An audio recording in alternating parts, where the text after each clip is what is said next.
8월 16일 월요일 주님의 죽음이 가져다준 생명. 조안나 플랜더스 토마스는 남아프리카 공화국에서 가장 폭력이 난무한 교도소에 수감된 남자 죄수들을 위해 사역하면서 마음을 변화시키는 그리스도의 능력에 대해 증거했습니다. 필립 얀시는 하나님 은혜가 사라졌어요 라는 그의 저서에서 그녀의 경험을 이렇게 말합니다. 조안나는 매일 죄수들을 방문하며 용서와 화해에 관한 단순한 복음 메시지를 전하기 시작했습니다. 그녀는 재소자들의 신뢰를 얻은 다음 그들의 학대받던 어린 시절의 이야기를 다 말하게 하고 갈등을 해결할 수 있는 더 좋은 방법을 제시해 주었습니다. 그녀의 방문이 시작되기 전 해만 해도 교도소 내에서 재소자와 간수들에 대한 폭력 사건이 279건을 기록했으나 그 다음 해에는 2건만이 보고되었습니다.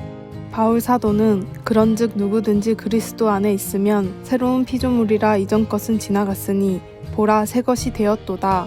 고린도후서 5장 17절 라고 기록했습니다. 우리가 플랜더스 토마스 여사처럼 극적인 변화를 매번 볼 수는 없어도 복음이 지닌 변화의 능력은 온 우주에서 희망을 주는 가장 위대한 힘입니다. 새로운 피조물이 얼마나 가슴 벅찬 소식입니까? 예수님의 죽음과 함께 시작된 주님을 닮아가는 우리의 여정은 주님의 얼굴을 대면하여 볼 그때에 끝이 나게 될 것입니다. 요한일서 3장 1절에서 3절. 예수님을 믿는 우리는 새로운 피조물로서의 우리의 삶을 기뻐합니다. 그러나 그리스도께서 치르신 대가를 절대로 잊어서는 안 됩니다. 주님의 죽음은 우리에게 생명을 가져다 줍니다. 하나님이 죄를 알지도 못하신 이를 우리를 대신하여 죄로 삼으신 것은 우리로 하여금 그 안에서 하나님의 의가 되게 하심이라. 고린도후서 5장 21절. 말씀. 그런즉 누구든지 그리스도 안에 있으면 새로운 피조물이라 이전 것은 지나갔으니 보라 새 것이 되었도다. 고린도후서 5장 17절. 찬송 436장.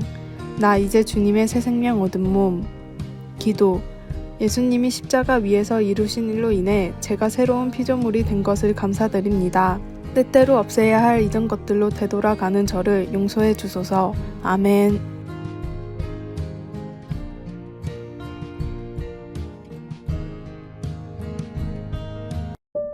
(8월 17일) 화요일 지혜의 조건. 베를린의 막스 프랑크 교육연구소가 15년 동안 수천 명의 사람을 대상으로 지혜와 나이의 상관성에 대해서 조사를 했습니다. 그리고 그 결과 5가지의 공통점이 모든 연령대의 지혜로운 사람에게 있었습니다.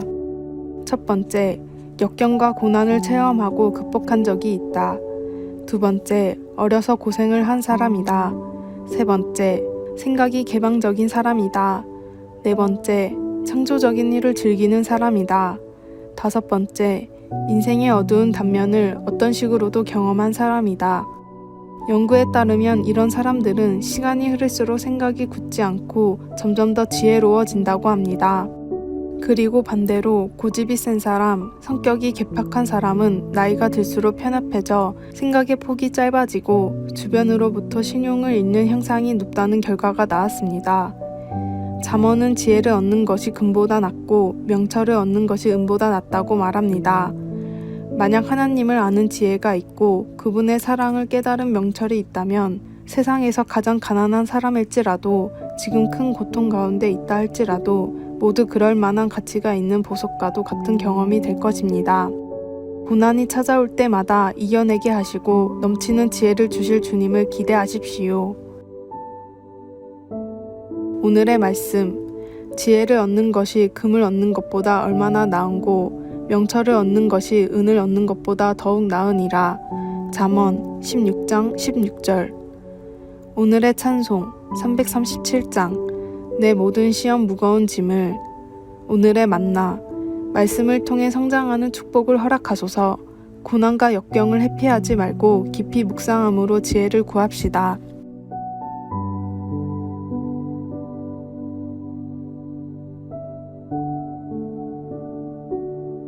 8월 18일 수요일.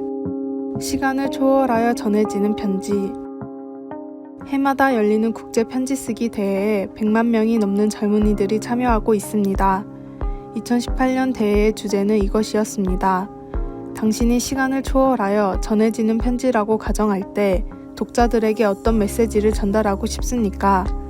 성령께서 영감을 주시고 인도해 주신 덕분에 성경에는 오랜 시간을 거쳐 우리에게 전해진 서신서들이 있습니다.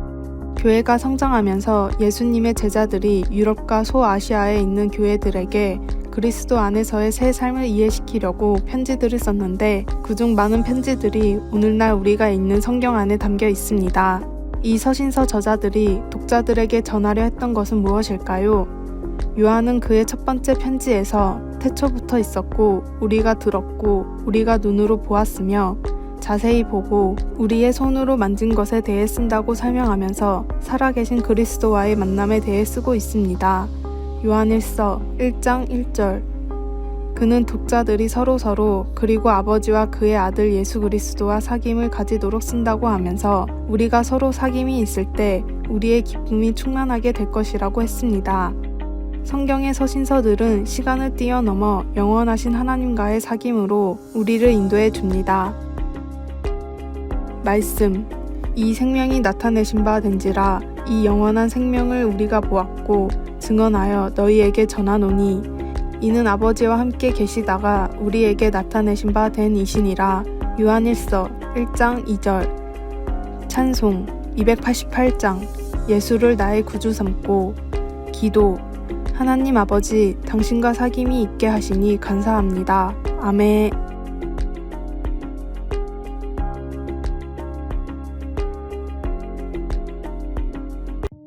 (8월 19일) 목요일 나를 아시는 분 춘추 전국시대에 베가라는 검은고의 달인이 있었습니다. 베가가 하루는 산 중턱에 있는 별장에서 홀로 검은고를 연주하고 있었는데 갑자기 지게를 맨 나무꾼이 연주를 듣다 탄폭하며 말했습니다. 당신의 연주에서 우뚝 솟은 태산과 고고히 흐르는 강물을 느꼈습니다. 이 말을 들은 베가는 깜짝 놀랐습니다. 자신이 연주에 담은 감정을 그 나무꾼이 그대로 읊었기 때문입니다. 내 연주를 당신만큼 이해하는 사람은 태어나서 처음 봅니다. 이것도 인연이니 우리 의형제를 맺는 것이 어떻겠소? 이 우연한 만남으로 베가와 나무꾼 종자기는 의형제를 맺게 됩니다.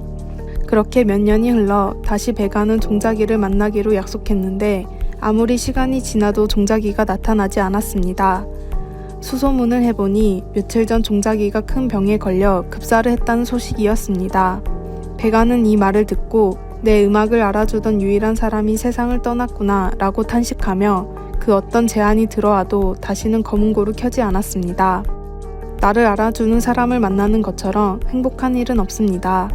그러나 말씀은 하나님께서 나를 나보다도 더 잘 알고 계신다고 말하고 있습니다. 그렇기에 내가 나에 대해 생각하는 것이 정답이 아니라 하나님이 나에게 말씀하는 것이 정답입니다. 변함없이 날 사랑하시는 주님의 품에 안겨 충만한 위로와 사랑을 느끼십시오. 오늘의 말씀 하나님이여 나를 살피사 내 마음을 아시며 나를 시험하사 내 뜻을 아옵소서. 시편 139편 23절 오늘의 찬송 372장 그 누가 나의 괴로 말며 오늘의 만나 주님 나의 감정과 상황에 상관없이 동일한 주님의 사랑을 느끼게 하소서. 누구도 이해할 수 없는 어려움도 주님께 기도로 아뢰시다.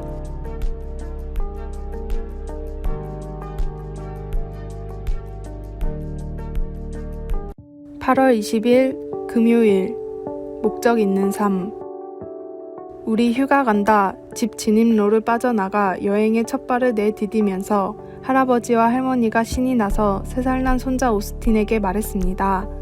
그러자 꼬마 오스틴은 무언가 생각하는 얼굴로 쳐다보더니 이렇게 말했습니다. 나는 휴가 가는 게 아니야. 임무 수행하러 가는 거야. 손자가 임무 수행하러 간다는 개념을 어디서 들었는지는 알 수 없지만 노부부는 그 말을 듣고 공항으로 운전해 가는 동안 곰곰이 생각해 보았습니다.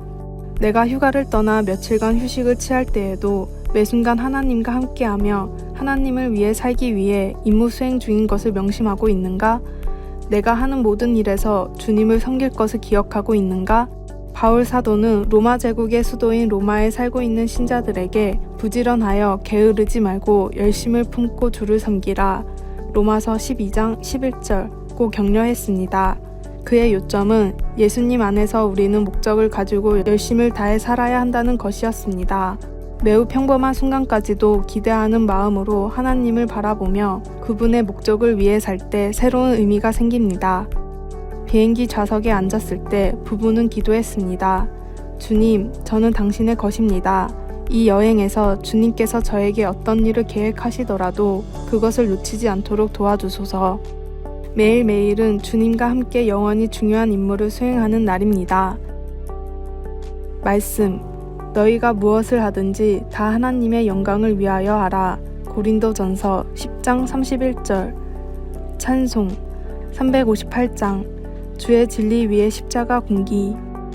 기도, 저에게 은혜를 베푸셔서 주님 위에 살다가 어느 날 잘하였도다 착하고 충성된 종아.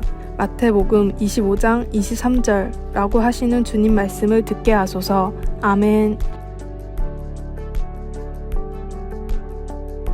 아래의 빨간색 글자 구독을 누르시어 더 많은 전도의 열매를 맺으시기를 기도합니다.